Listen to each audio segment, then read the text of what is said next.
I'm Julia, a 29-year-old, and I recently received a call from my mother. I hadn't spoken to her in almost 5 years. She said she needed my help because my sister and her husband had just gone through a tragedy. Here's some background. The man who is now my sister's husband was once supposed to be my husband. My sister Ruby, who's 27, hooked up with my fiancé John, 29, on the day of my engagement. John and I had been together since college, and he proposed to me after almost 5 years of dating. He had thrown a party for us to surprise me on the night of our engagement, and I still remember feeling like I was on top of the world until around 1 p.m. when I decided to go out into the backyard for better reception and caught my sister all over John.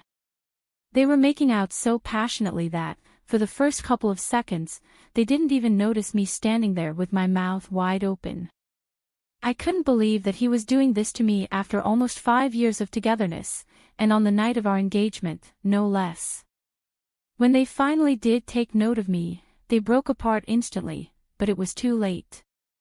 I made a run for it, got into my car, and drove as fast as I could to the nearest hotel I could find. I was hyperventilating because I was so shocked at what I had witnessed.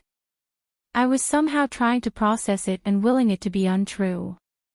Then, I received a text from Ruby saying that she was sorry, but she was in love with John, and apparently, this had been going on for a really long time. I was in the hotel room when I received that text and broke down like never before. After Ruby, John texted me pretty much the same thing and said that he had only proposed because he felt that if he committed to me, he would be able to push Ruby out of his head. Obviously, that hadn't worked, and it made him want Ruby even more.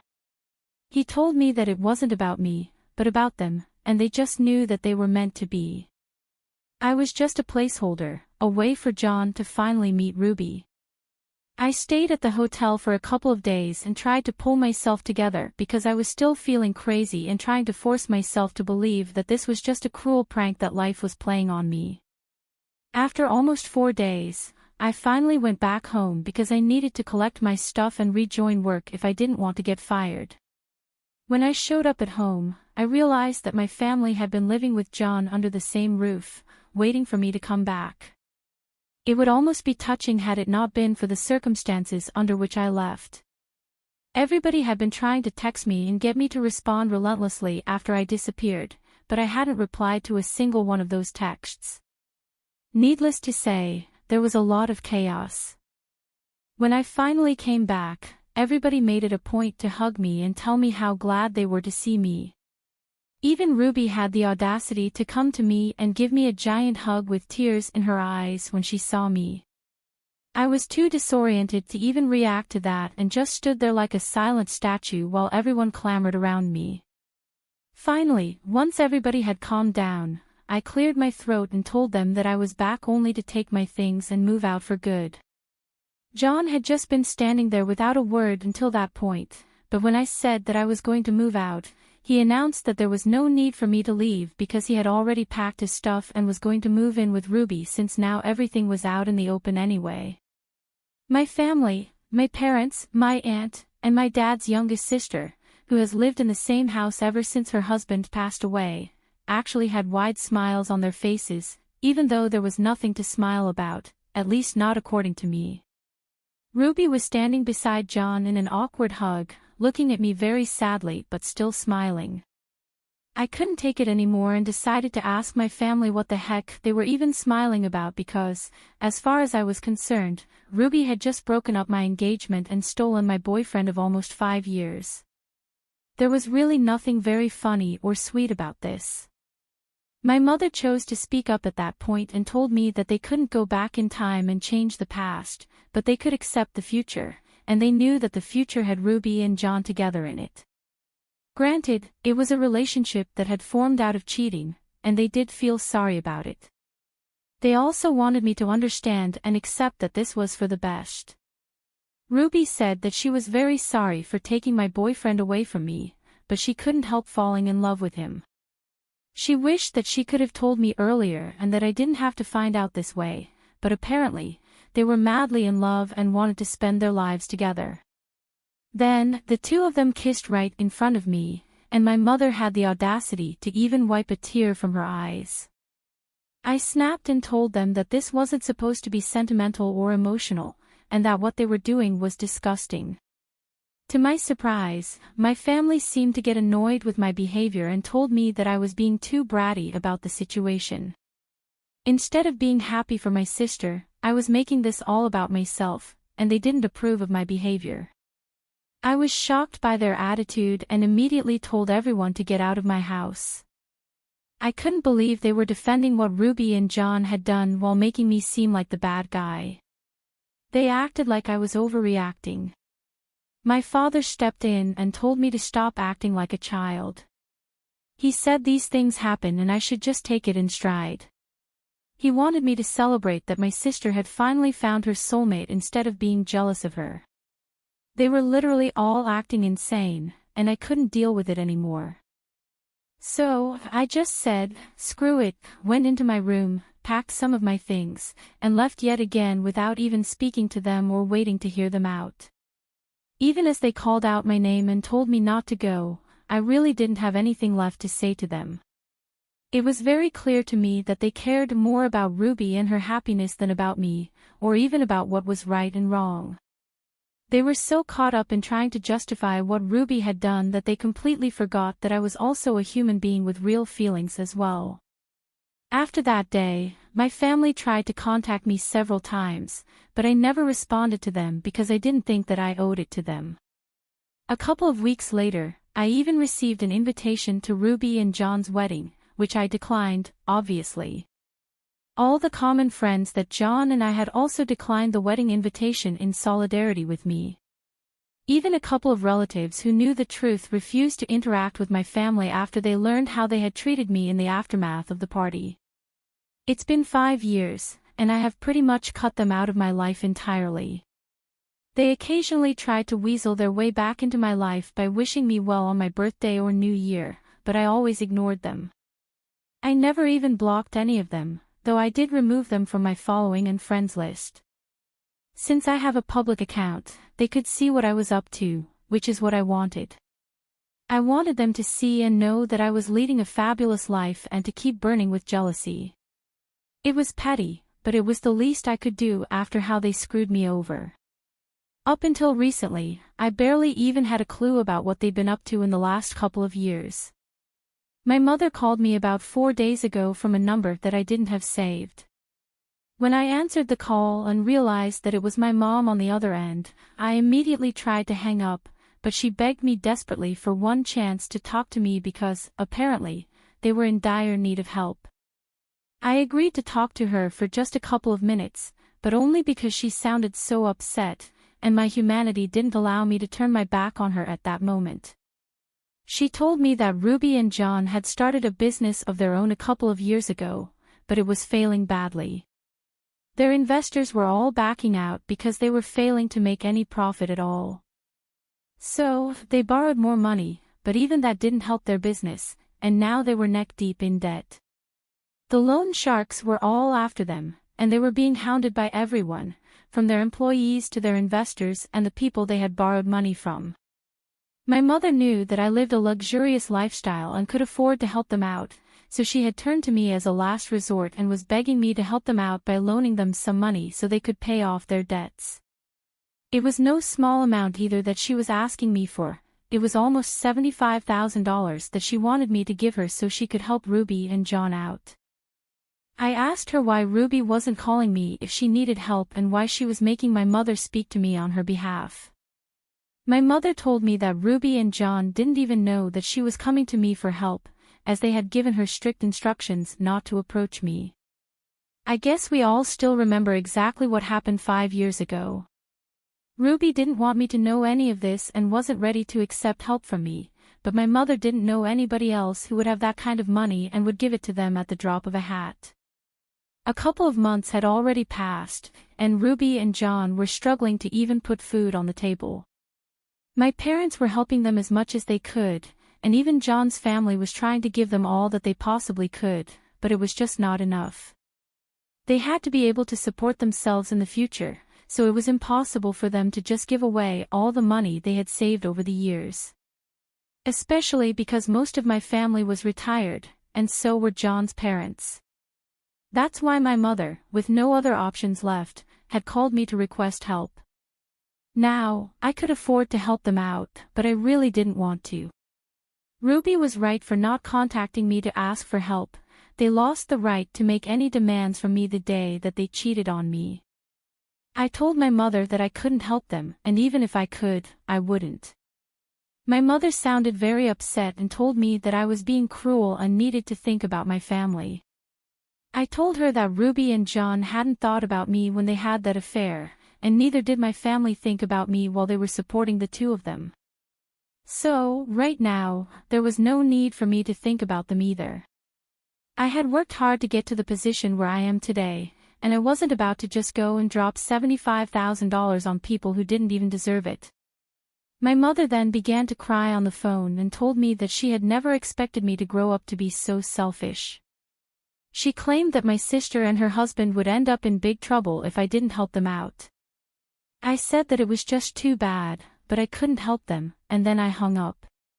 Since then, my mother has been sending me several texts every hour, begging me to reconsider and think about my sister for once.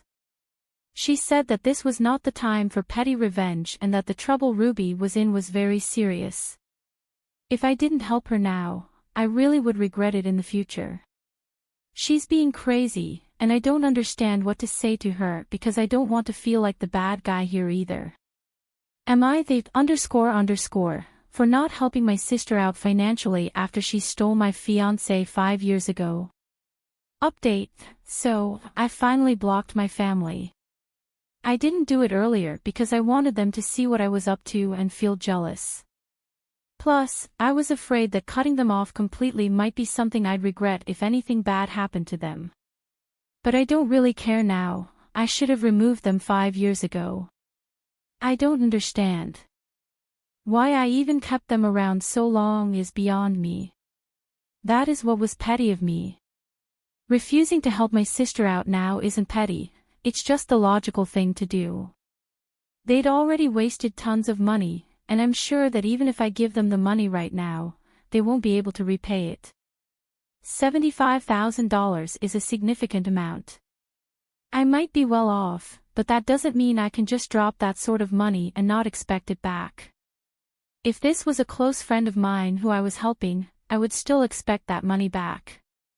Here, these are neither people who are close to me nor my loved ones, nor can I expect them to pay me back.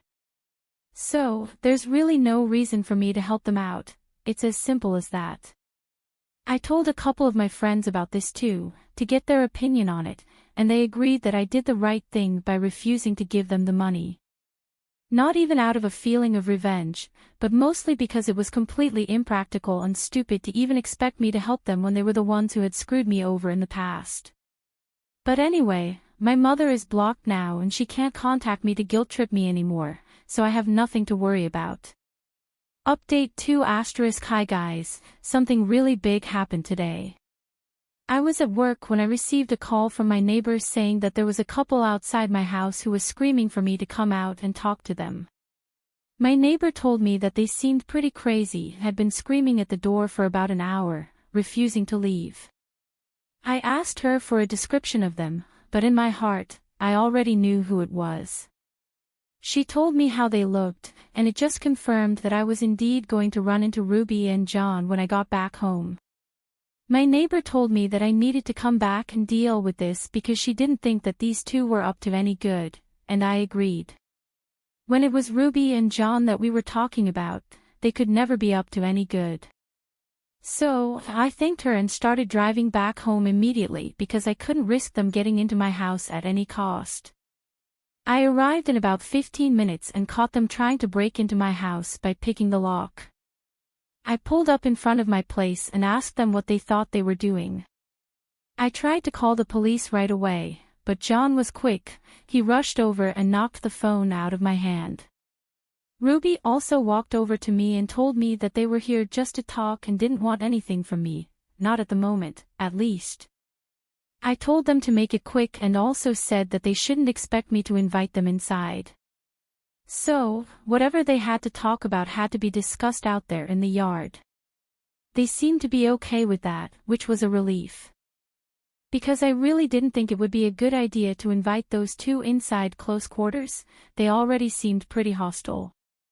So, I didn't know what to expect since they said they didn't want anything from me. Ruby started talking. She told me that my mother had informed her about the phone call and how I ignored the subsequent texts from her, and then even blocked them all. She told me that the way I was behaving was very unfair, and that it had been 5 years since then, so I should really be over it by now. Instead, I was resorting to such silly and dramatic acts just to get a little bit of attention from my family. She said she felt very insulted because of how I had refused to help them, and that's what she was here to talk to me about. She said that she had been able to arrange the money for now, but there was a strong chance that she might need more in the future because she had sold their house and all their jewelry to get the money this time. Obviously, she couldn't do that again, so she had to know that she could fall back on me and rely on me for help when she needed it.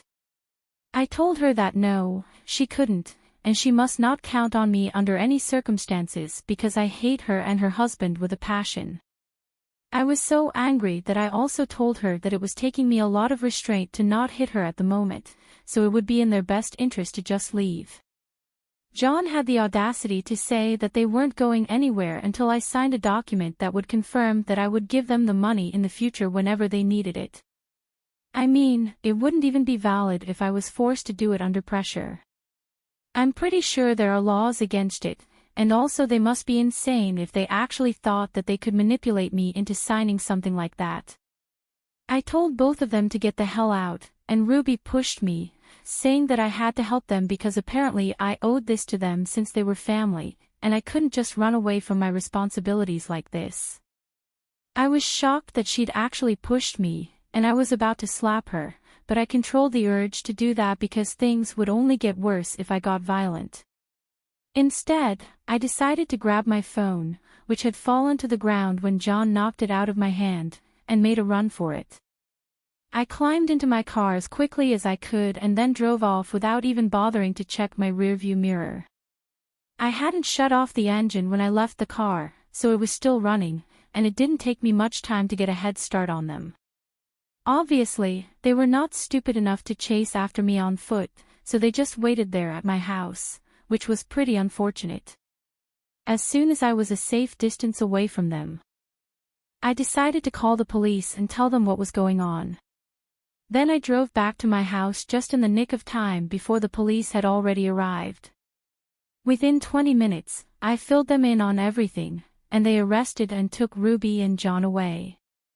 I knew that the charges weren't that serious and they would get off pretty easily, but it was still worth it because at least they were taken away, and I didn't have to waste any more of my time with them. It's been a couple of hours since then, and I haven't heard from anyone in my family, which is strange because I figured that by now at least one of them would have tried to contact me from some other numbers. But they haven't, so I'm guessing that they're either just over everything and aren't going to try and get under my skin again, or they're just waiting it out and biding their time so they can contact me later when things are a little less tense. Update 3*Hi, so the last update was about a week ago, and I'd honestly started to believe that my family was actually not going to bother me again because I had called the cops on Ruby and John. But I was wrong, even that didn't stop them from disturbing me yet again, and this time it was my parents who showed up at my house asking me if they could speak to me for a moment. This happened yesterday, and they seemed a lot less cocky and arrogant compared to Ruby and John, so I let them in. My mother started crying pretty much as soon as she entered the house and told me how sorry she was that she'd ever taken Ruby's side over mine. My father told me that after they learned of Ruby and John being arrested because of their behavior, and also that they had physically pushed me, they couldn't bring themselves to look at them the same way and had decided that they were going to cut them off.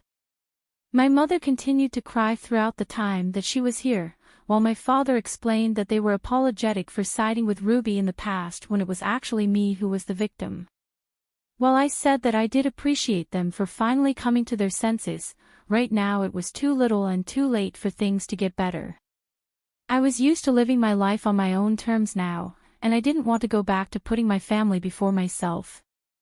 So, as much as I appreciated their visit and apology to me, I really couldn't promise them that I would work on this relationship because I just didn't feel that there was any point in trying to salvage an already ruined relationship, even if it is with my parents.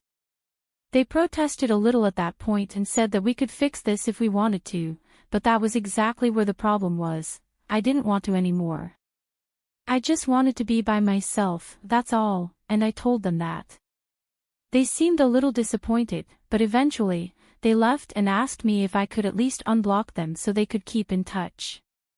I have unblocked my parents, which feels weird, but yeah, I guess